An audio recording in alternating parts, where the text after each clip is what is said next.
இதை மட்டும் தாண்டி இவங்க இயல்பா இது இருக்கிறது இல்லாம இவங்களுக்கு ஒரு பொறுப்புன்னு ஒரு விஷயம் இருக்கு இல்லையா. நான் எங்க அப்பா இடத்த நான் எல்லாத்தையும் பாத்துக்கிறேன், என் அக்கா தங்கச்சிக்கு என்ன வேணுமோ நான் பண்றேன், அது பொறுப்பு என்னுடையது, எனக்கானது. நான் அந்த கேட்காமே தன்னுடைய பொறுப்புகளை தனக்கே எடுத்துக்கிட்டு அதுக்காக பாடுபடுறது யார் அப்படின்னா சிம்மராசி பெண். நல்லா படிப்பாளிங்க, அறிவாளி, நிறைய அனுபவசாலி, புத்திசாலி, நிறைய சொல்லிக்கிட்டே போகலாம். அவ்வளோ இருக்கு அவங்க கிட்ட. ஆனா என்னன்னா அந்த திமிரு, கர்வம், ஆணவம் அப்படின்ற ஒரு இதுவும் இருக்கும். எப்பவுமே பாத்தீங்கன்னா ரொம்ப படிச்சிருந்தா திமிரு வந்துரும் அப்படின்னு சொல்லுவாங்கல்ல. இந்த பேர்லாம் வாங்குறது யாரு? சிம்மராசி பெண்கள் நீங்க தான். உங்களை தவிர வேற யாரும் வாங்க முடியும் சொல்லுங்க பாப்போம்.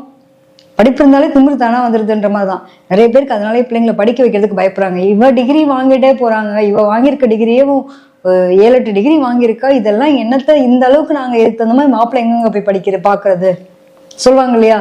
ஸோ இந்த மாதிரி இப்ப இவங்களுக்குலாம் இந்த ஃபேமிலி லைஃப்ன்றது எப்படி இருக்கும்? கண்டிப்பாங்க. அதாவது ஃபேமிலி லைஃப்னு வரும்போது குடும்ப வாழ்க்கையில எங்க பிரச்சனை சந்திப்பாங்க அப்படின்னா இவங்க கொஞ்சம் திமிரா இருப்பாங்க, ஆணவமா இருப்பாங்க. இவங்களுக்கு போய் இந்த பொலைட்டா நடிக்கிறதுன்றதுலாம் தெரியாது. சில பேர் நடைமுறை பாவனையில பார்த்து ஒருத்தவங்களை